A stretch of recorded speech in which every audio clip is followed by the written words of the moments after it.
Good morning, everyone. So it's a pleasure to have Franco Severo, who will talk about supercritical sharpness in double random currents. For the introduction. Thank you, all the organizers, for this great event. So far, fun. So I'm going to talk about supercritical sharpness, which is something that you've heard about already on Monday for Bernoulli percolation in talk of Ludwig. And but this is for a different model, like a correlated model related to the Ising model that you have already seen as well in previous talks. So most of the background is very familiar, I hope, for everybody, but I will go still through it very quickly. So let's start from the very beginning.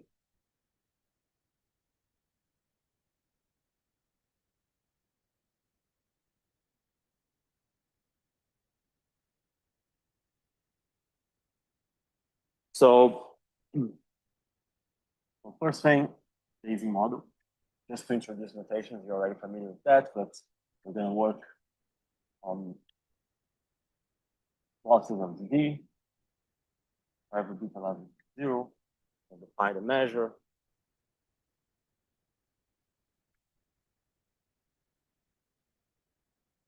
That may or may not have a plus boundary condition. That's the only one that I'm going to consider. So this is defined as one of a Trishen function.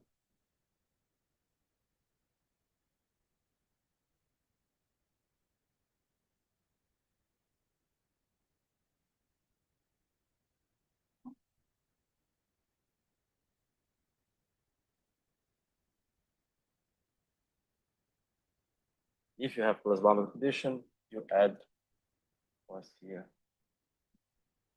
sum of the points in the boundary. Yeah. This hopefully is very familiar to everybody. And then we can define, of course, anything for the measure. Gonna this.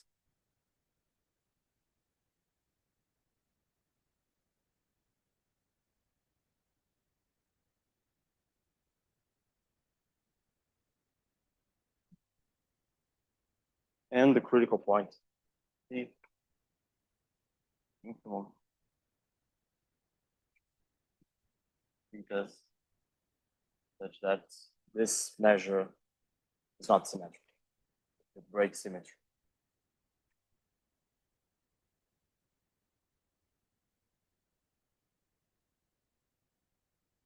Okay, so up to here, I guess everybody's familiar with that. And we're going to be interested in the supercritical phase of this model. So that means beta larger than beta c. And particularly the question of sharpness. So let me talk very quickly about sharpness.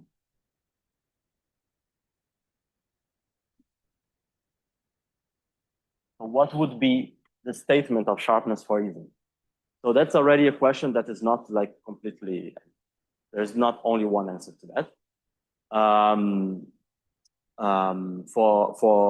Even for percolation, actually, what you saw in Ritvik's talk on Monday, he stated a theorem that was about finite clusters being small, right? There is another statement which is percolation on slabs for ZD, for example, which was the most traditional statement from the 90s. Another statement for percolation still, which I like the most, is some sort of local uniqueness, which is the most convenient notion for renormalization arguments, and that we have seen already yesterday in the talk of Sébastien Martineau. He used that notion to run renormalization. So there are many possible statements for percolation model, and here the same thing for the Ising model. There are multiple statements that one could come up with. One of them is some sort of slab percolation as well, and there is another one which is actually stronger and more difficult to prove, which is the one I'm going to mention here, which is the K of truncated correlation. So that's kind of analogous in a way to that notion of finite clusters being small, but it's in a way stronger because that has some sort of mixing built into it. So let me just say very quickly. So maybe first for comparison in the subcritical phase, well, that's a theorem that is, well, for every beta smaller than beta c,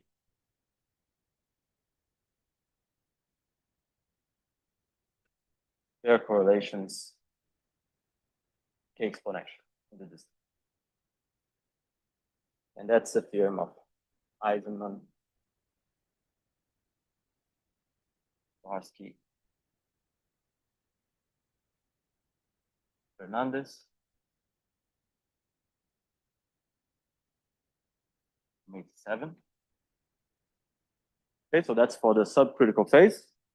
And looking at this, the right analog in the supercritical phase, of course, this does not decay in supercritical phase. So you want to subtract the difference, I mean the magnetization squared, and you want this to still decay. So that's supercritical phase.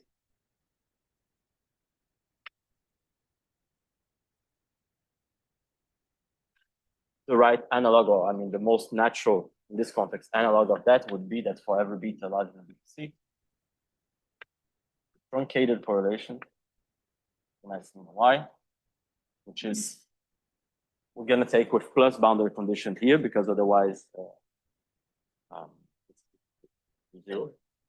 This minus sigma x. Yeah.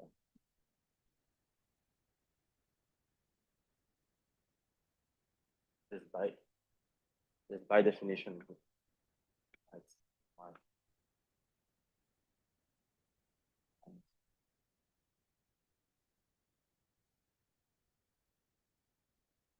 Okay, so I'm taking the square here. I could have written sigma x, sigma y. Normally that's what you write, but we're taking infinite volume limit to have translation variance. So this is just a translation, right? So this thing decays exponentially as well. Okay, and this is a much more recent theorem. I do new copain.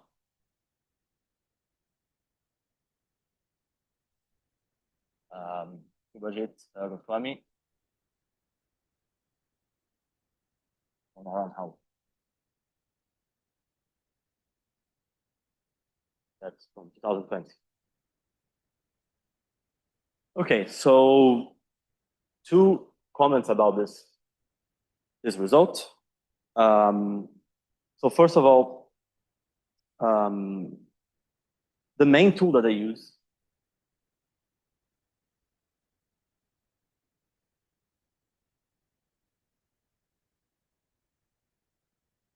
is the Renormalization.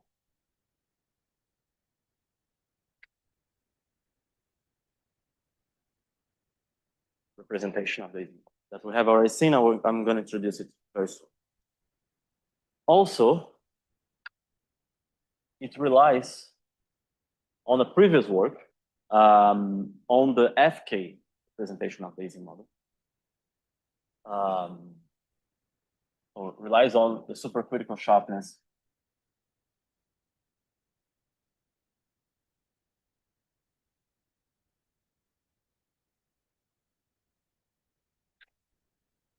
for FKE.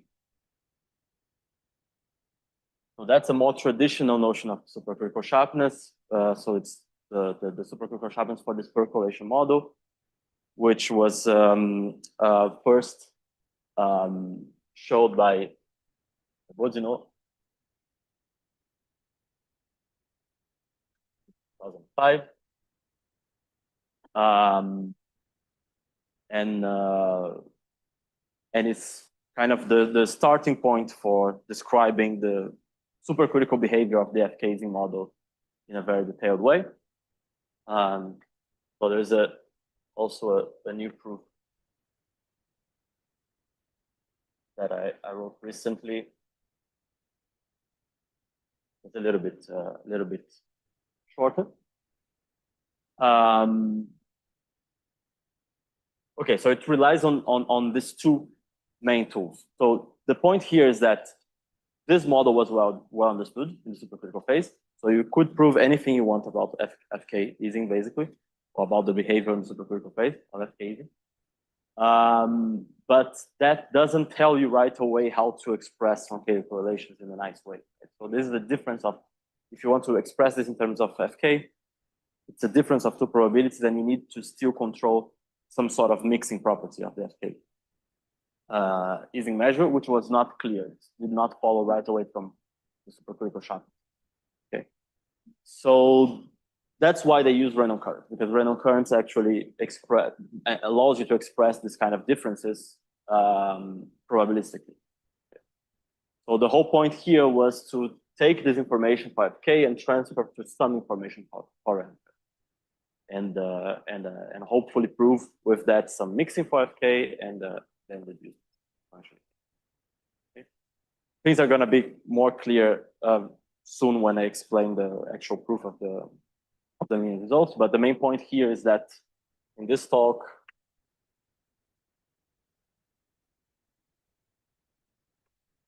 we give simpler proof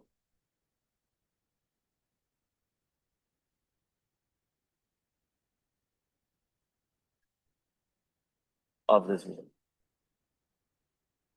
Okay.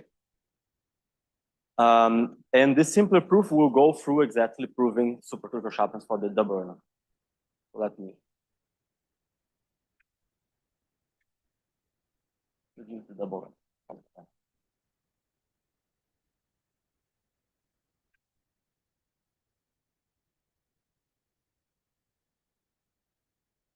Okay, so the double random current is going to be like a probabilistic model eventually, but a current is just a configuration on the edges of a graph where you have integer number or natural numbers associated with each edge. Okay. So this is for a graph. Finite. Okay. And we define the weight. So given a certain beta, we define a weight of a current n as a product over the edges. Beta natural number divided the product of Poisson weights, and given set we also want to define the set of sources of a current, which is set of vertices, such that its degree, let's say in this multigraph,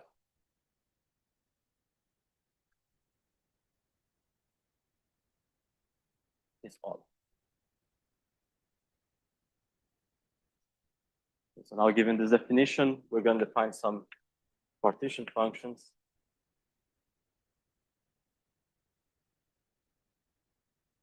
So given A subset of V, we define this as a sum of the weights over currents that have sources exactly A. Okay. So notice that just by some simple parity argument, this set of sources has always to be even. So this is just equal to 0 if A is odd. A could be an empty set, by the way. Okay, so this is a definition so far, and kind of the key point of everything is that by a simple Taylor expansion,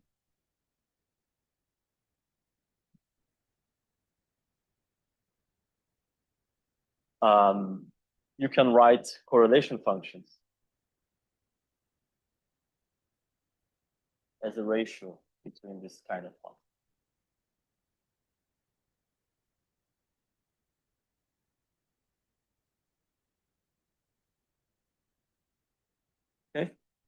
So this is it's a simple calculation. You just Taylor expand that exponential there, and you get exactly this. Well, sigma A here is for clarity, sigma A is sigma A. Okay, so this is not super convenient actually because we are summing over different sets. So the key point, so the key thing that makes this representation useful is the switching lemma. Maybe before that, let me just mention this is for free boundary conditions. If you want to represent correlations for plus boundary conditions, which was going to be useful for us at some point in a box lambda, you can do that. But you want to consider different graph, which is graph where you add an extra vertex and you connect it to everybody in the boundary. Okay, so this I'm going to denote by lambda g. And then if you do that, then you can write things like this.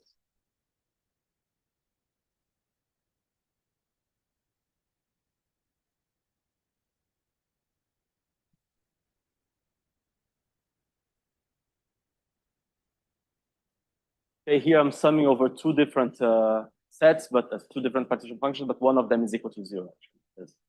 Either one of these two sets, A or A union G, is odd. Okay, so it just depends on the either one or the other, depending on the types of.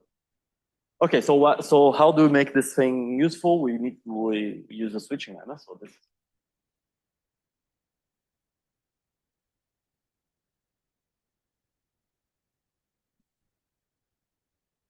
So the switching lemma says that if you take the product of two of these quantities, I will drop the beta. The beta is implicit, it's the same beta everywhere. Take the product of these two partition functions. You can actually write that to some sort of sum. So this is a sum of pairs of currents, and you can basically make this B go into A. Okay, so you sum over now sources A symmetric difference with B and empty source list of the weights, of course, of the currents. But then you have to add an event here. So you don't sum over all the configurations, but only the ones that satisfy something. And this something is that A paired by N1 event. So what does this event mean? It means that if you look at N1 plus N2, whether it's positive or not, as a percolation configuration, you have clusters in that. This event is saying that every cluster intersects A in an even number, even. Okay. That's what I mean by A is paired. If you want, actually, probably the only interesting example in this talk, or the most interesting, is going to be when A is a pair of points, and in this case, this event is just that X is connected. Okay. Okay, so this is the switching lemma, and why is it useful? Because then now you can take, for example, this guy here. You take the square of it. Take the square of it. You're going to have something of this type, and after switching, you're going to have empty sets. So you're going to have something probabilistic. So the consequence, for example, sigma X, sigma Y, is going to be equal to. Well, if you apply this, I will do it quickly because you probably have seen this already.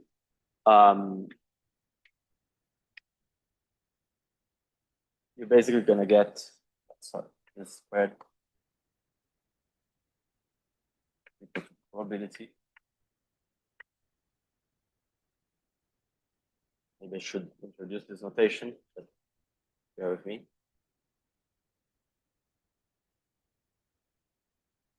Here, this is a product of two independent currents, okay? And each current is distributed back to this measure here. So we define this measure for every set A. For sure, this has to be even. As the weight of n divided by z. Okay.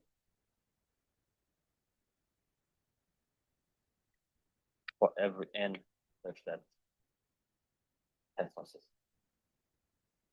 Okay.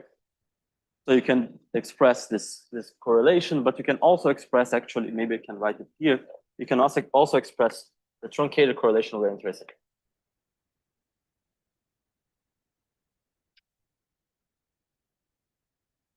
So here I'm writing right away in infinite volume. It turns out that you can make all of this converge to infinite volumes if you take the limit appropriately. And now if you represent this truncated correlation, this is basically, well, it's z, x, y, right? That's the empty minus the product, the x, g, y, g.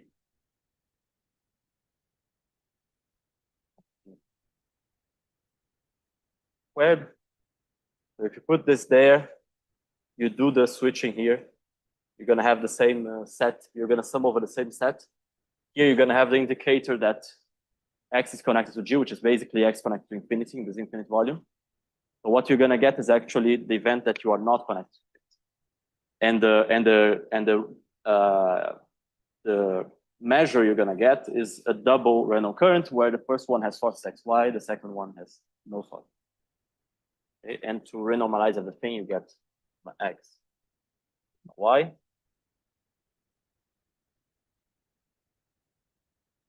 And then this probability, y. I'll say in ZD.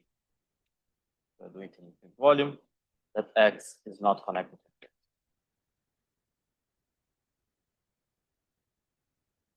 Can you see? Okay. So this is the thing we want to actually bound, right? So here you can see right away why this should decay exponentially fast. So if you believe that the double Reynolds current in a way behaves like a supercritical percolation, like a typical supercritical percolation, except that it has sources constraints. So there is this subtlety here. The fact that x and y are sources automatically implies that x is connected to y. There is a path between x. That's by Piet.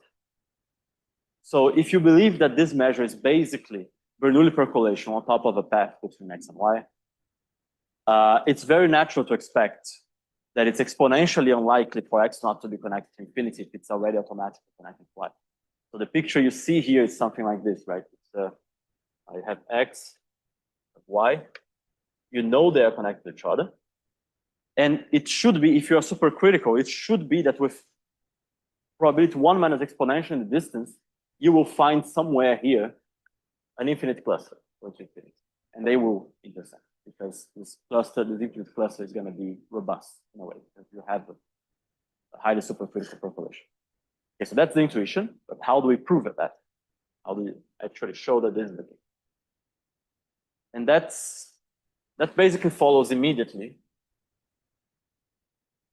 from the right statement of supercritical sharpness, let's say, which, as I already said before, in my opinion, is local limits. And that's precisely the main reason.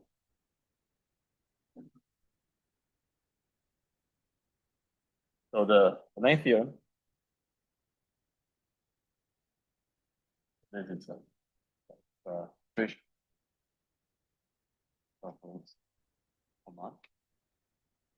And it's still not in the archive, but we hope to write it quickly. Let's see. The following: for every beta larger than beta c, there exists a constant c, which that for every n, 100, ever, and every pair of sources, A, B, the boundary of a certain domain. Here I'm going to take 10n, you can see why. So here, of course, even.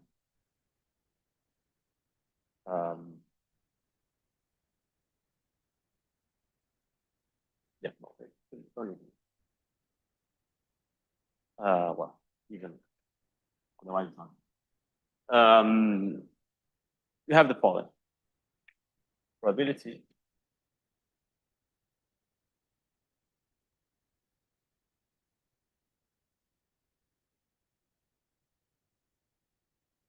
of a local uniqueness event. I'm going to define it soon. Is exponentially likely. Okay. So where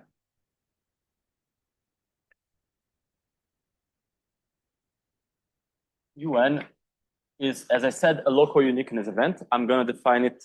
I mean, there are multiple ways of defining a local uniqueness event that's useful. I will give you one example. Don't pay too much attention to the definition, to the details of the scales.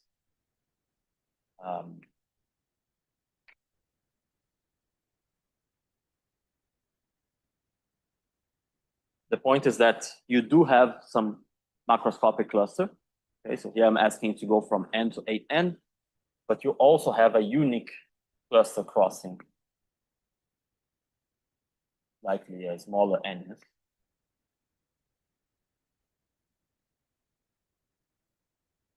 And here I'm going to put this to denote that there is a unique cluster that crosses this n. Okay.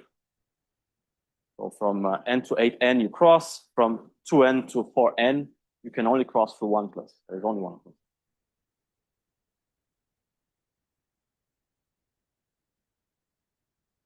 Yes. Definition. So it means that if you look at the intersection of the random current with lambda 4n minus lambda 2n, then this has a single connected component that touches both. Yes. Okay. Okay. So if you see a path crossing, if you see another path crossing, they are actually connected to each other. They actually belong to each other. Yes.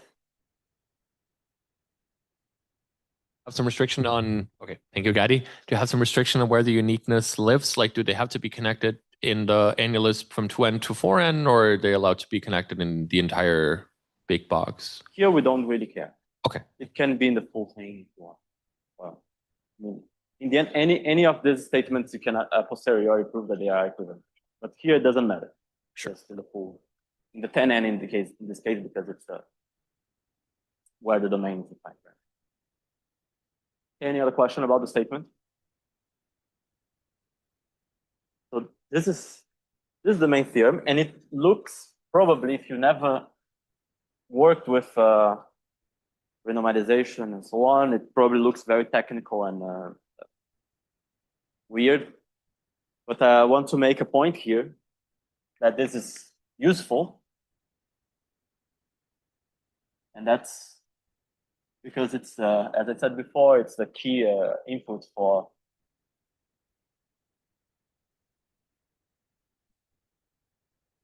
running renormalization arguments. So what's a renormalization argument in this context? It's something very simple. So we have this uniqueness event, and the key point about it, so why is this event nice, right? Is because it's a sort of gluing event. So if you have this event happening in two neighboring boxes of size n, then the cluster induced by one and the other, they are automatically connected to each other due to this uniqueness. So if you have a chain of boxes such that this event center that box and these boxes hold, then you actually have an induced connected component for the original model. Okay? So if you define take some n0 such that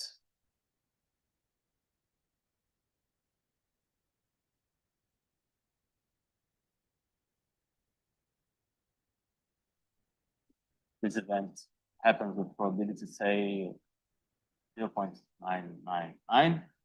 Okay. And by the way, this statement, we could have stated that it just goes to 1. And then a posteriori, this argument that I'm going to describe to you would prove that it goes exponentially. It's actually standard to go from one to the other. So if you just have some scale for which you have very high probability of having this local uniqueness, then define a percolation model on the renormalized lattice of scale n0,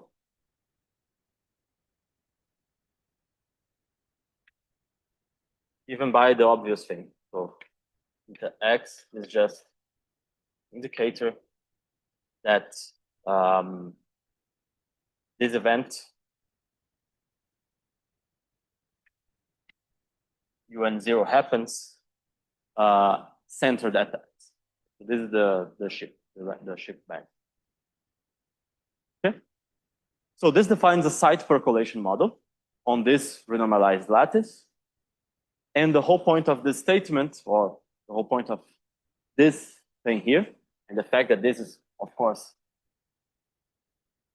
uniform in A and B, and this is important. Okay. This implies that this model actually stochastically dominates Bernoulli like product of Bernoulli random variables with very high margin. So this is a theorem by Liggett, Stacy, 7. Have probably seen the domination by product measures. It implies that this model satisfies the property that if you condition a distance, I don't know, 20 n from yourself, the whole configuration, the probability that this guy is open is at least that. And if you have such a property for any measure, then it stochastically dominates a Bernoulli percolation with parameter, so let's say some P0 where P0 here is larger than PC site of Z. And in particular, eta percolates. And eta percolates even strongly because you can, you can prove whatever you want about this guy. You can even make this, let's say, it's even nicer to put it like larger than 1 minus PC. Because then the complement is strongly subcritical. So you can find surfaces, you can find whatever you want on this eta. This is even nicer, maybe. 1 minus PC, site of Z. Okay. So eta strongly percolates. So basically everything you know how to prove about Bernoulli percolation for high marginals, you now can prove for this model. And in particular, this picture that is here can be made precise now, very easy.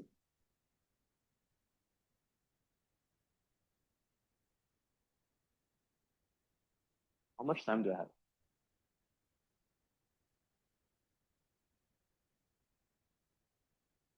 I think 15 minutes, 20 minutes.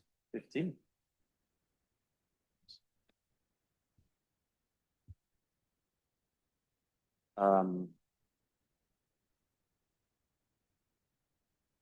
Okay, so that I have at least 10 minutes to talk about the proof, let me go very quickly through the applications of this.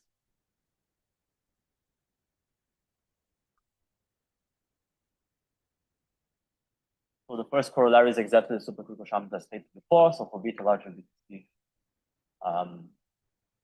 truncated correlation. Okay.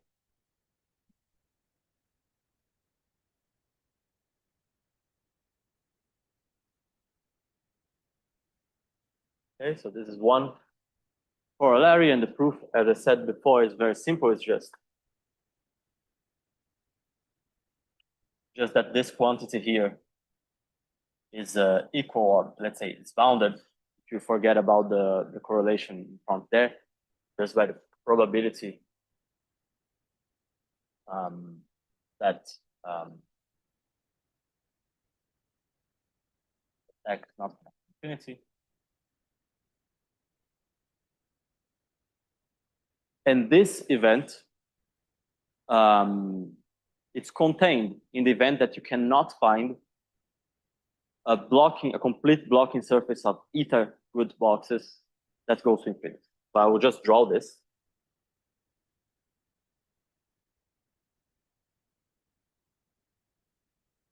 So say the 1 minus, let's say,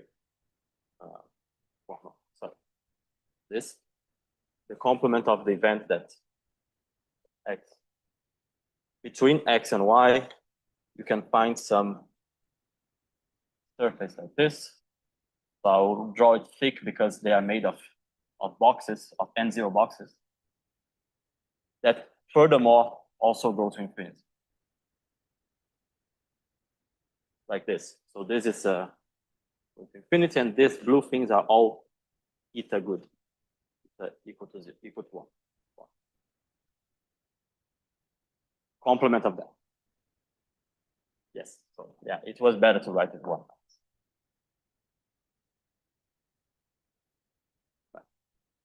And this event happens with probability 1 minus exponential in the distance for Bernoulli percolation. Something easy. Okay. So this is the proof. Any question about that?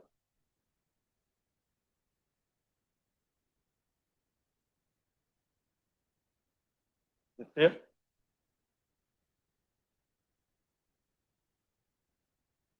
Maybe why the inclusion is true is not clear. So X is automatically connected to Y by the sources constraint. So if such a thing exists, it will have to cross one of these boxes. And by the uniqueness, it has to glue with this. Okay. Another corollary is an exponential ratio mixing for basically whatever measure you want, for Reynolds cluster, Reynolds current. That's misstated for Reynolds current. So you have in the events E, event E depending on lambda n, and event F depending on complement of lambda 2n.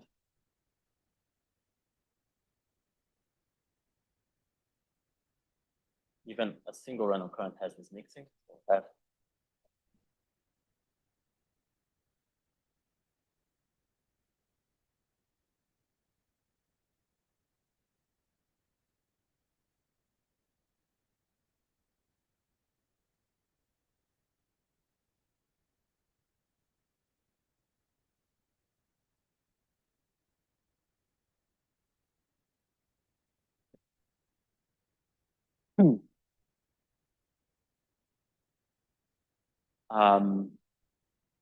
You can potentially even put sources here. Let's not bother with that. And how do we prove such a thing? Basically, the same proof that I showed here shows that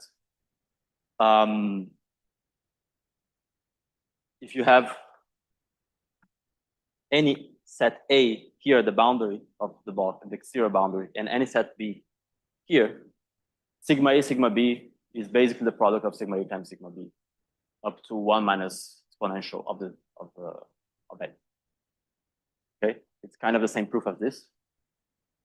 And then if you know that these ratios of partition functions are nicely behaved, you can just plug that into here and it will work. So you just write this down into decompose into the restriction outside and inside of this analyzer. And everything works. Okay, so I'll not write this down, but believe me, it says quite simple. Okay, so now normally I will talk about the proof, unless there is some question. So feel free to ask.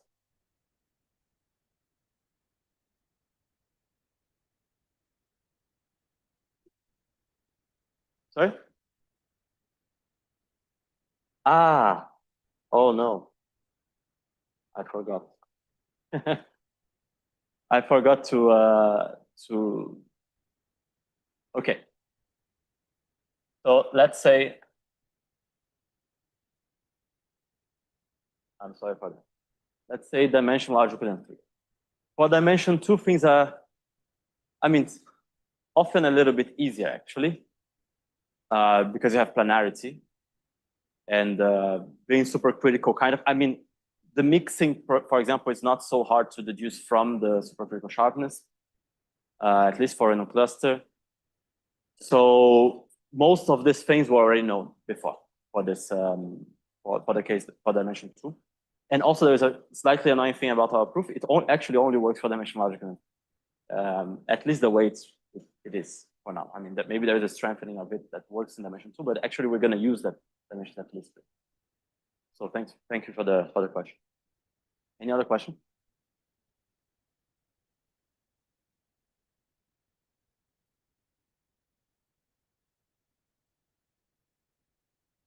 No question?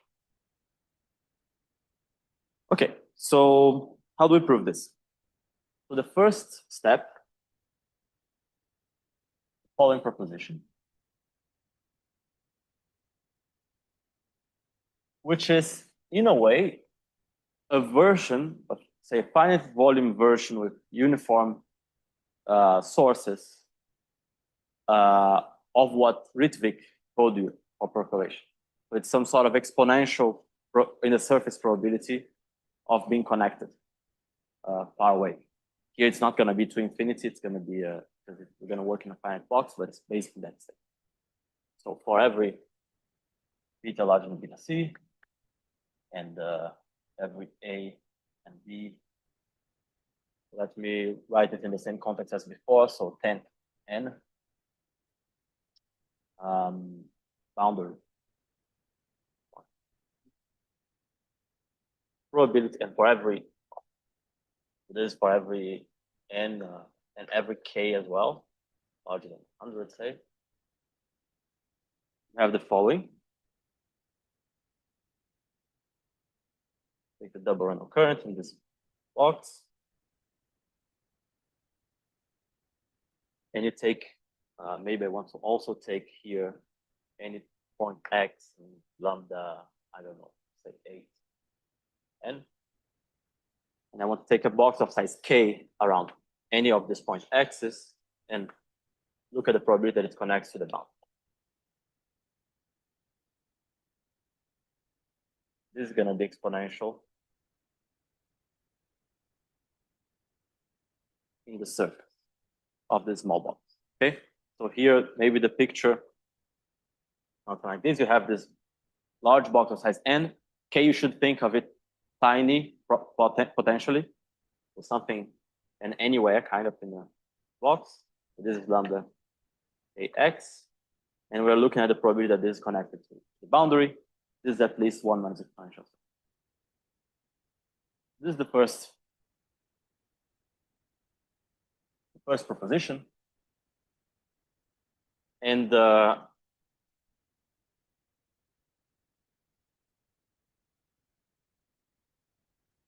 was already actually a proposition very similar to this one. Not exactly the same, but very similar. In the paper of Subhajit and Aran. In their paper, they were actually connecting 2 different boxes of size K. And they were not treating arbitrary boundary conditions. For them, actually, it was very important that at least the second one was empty. Otherwise, the proof would not work. Here, they could allow anything, but at least one of them had to be. And here we deal with arbitrary pair of this is an important improvement, although the proof is actually very, very, very simple. But the key point is that we're actually looking at this event instead of connecting 2 boxes. And that's, and the nice thing about this, so here kind of, this is not going to be a proof at all, but I'm going to do some bullet points for the elements of the proof. So first of all, it's similar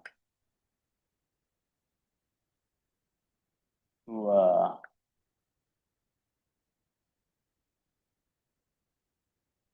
a certain proposition in the original paper, but it's a little bit different. So the first point, and that's a key point, is that this event here is monotone in sources. Okay. So we can use, so the first step is to use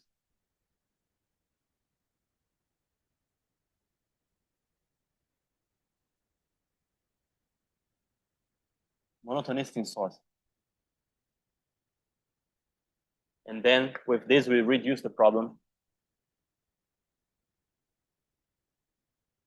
to sourceless. Okay. So this monotonicity, maybe, I mean, it's not obvious a priori, but believe me, it's a very easy thing to prove once someone tells you that this is true. Okay. It's basically, so this was some version of that was already present in the paper by Nicopas, Lise, and Jan. I guess 2020, but I'm not sure. So basically, look at the complement of this event, explore the cluster of this guy. By the complementary event, you necessarily do not touch the boundary, and all the sources are in the boundary. So you basically get the same local weights for the cluster, and in the complement, you get some ratio of partition functions that have A and B in it. And you compare that with the same ratio of partition functions, but with free, and you see that this is just a Griffith inequality, and everything works. Okay. So you have monotonicity, so you can reduce everything to A equal B equal empty set. And now that you reduce it to A equal B equal empty set, now you can actually play the game of connecting box to box. Okay. So now you reduce to the event. So reduce to the event that you connect lambda k x to a certain lambda k y at the boundary, and this guy is gonna already have this exponential decay. Okay, so with something that's kind of contained in the boundary.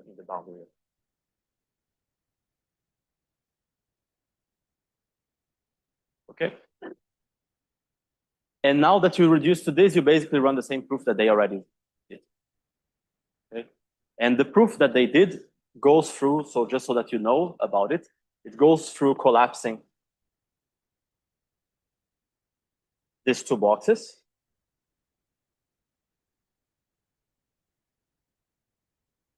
So you consider the graph where all these boxes are merged into a single vertex. So this is a new graph, of course. But this graph has the advantage that now connecting the two boxes is basically connecting point to point. And connecting point to point is this. It's correlation squared. But now correlation squared between two heavy boxes, which you know by supercritical sharpness of random cluster is exponentially close to 1. And now you need to still compare. So this gives you some new domain, which is 10n, and they denote it like this. They have two boxes that got collapsed. So you get a statement of this type, of this like this event under measure on this new graph satisfies this, and now you want to transfer that back to the original model, original graph. And the way you do this is by using the facts that actually have uniqueness of the infinite volume measure for the random cluster, which was already known by a result of Godinot, and there is even a new proof by Aaron Howe. Okay, normally this part I would write it down and explain a bit more, but I'm going quickly because, well, those who know, those who don't know, maybe can. Okay, but this basically, the point is that this part is basically copy paste of the paper of Google, and that's not. I mean, maybe it's 3 pages. It's not very hard. Okay, so now once you prove that proposition, and how much time do I have? 5 minutes, perfect. Okay, thanks. So once you prove that proposition, you want to show that this implies local uniqueness. Okay. So first, the proposition implies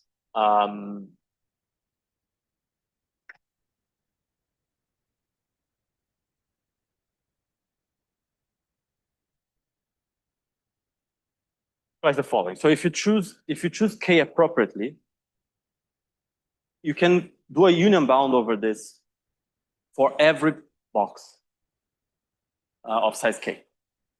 That's what we're going to do. So for every, the event is that this event happens for every X lambda. So this is close to 1. If you choose K to be a big constant times log of n to the power 1 over d minus. Okay, so this is just so that exponential decay becomes super polynomial or a big polynomial in n, and therefore you can do a union bound. And now once you have this event, what is this event saying? So let me call this event dkn. Okay. D stands for dense. Why? Because the cluster, all the clusters, they may be different of the boundary, they are dense inside of the box. They touch very tiny box. And I want to say that this basically implies uniqueness. You cannot have such family of dense clusters without them being actually connected to each other. And that's the second proposition. And this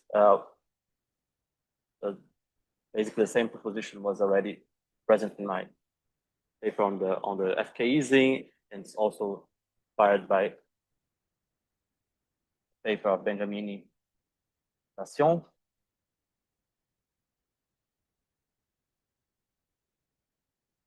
That if you have any configuration, eta, so this is deterministic. You take any configuration in this event, then you take omega epsilon, a Bernoulli percolation, independent of, I mean, that's deterministic. Bernoulli epsilon percolation. Then the probability that eta union omega belongs to the uniqueness event, this is close to 1. Okay, so if you take any configuration that has density K in a box of size n, and you sprinkle it by epsilon, so this is for every epsilon as well, you get this. But here, of course, you need K to be small enough. So the key point here is that K needs to be little o of log of n. So as long as K is little of log of n, you have this proposition. Now, little o of log, well, that's the case if dimension larger than 3. This is little of log. That's where we use dimension larger than 3. So this implies that if you sprinkle by epsilon, you have local uniqueness. The problem is that, of course, this union is not random current. Like if we want to prove something about random current, this is not random current. Okay. So ideally, we would like to say, and this was supposed to be the punchline. Let's see if I can do it in 1 minute. You would ideally. So what's the problem with this? So the problem is that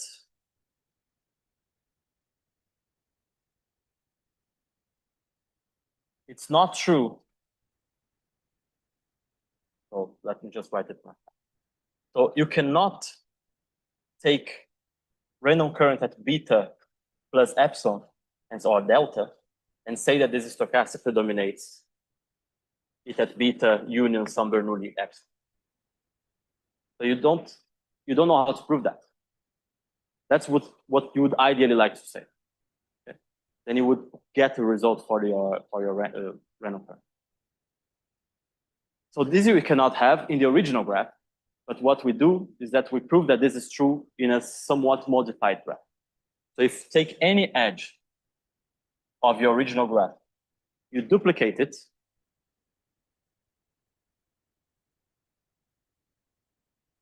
so here you had beta, okay?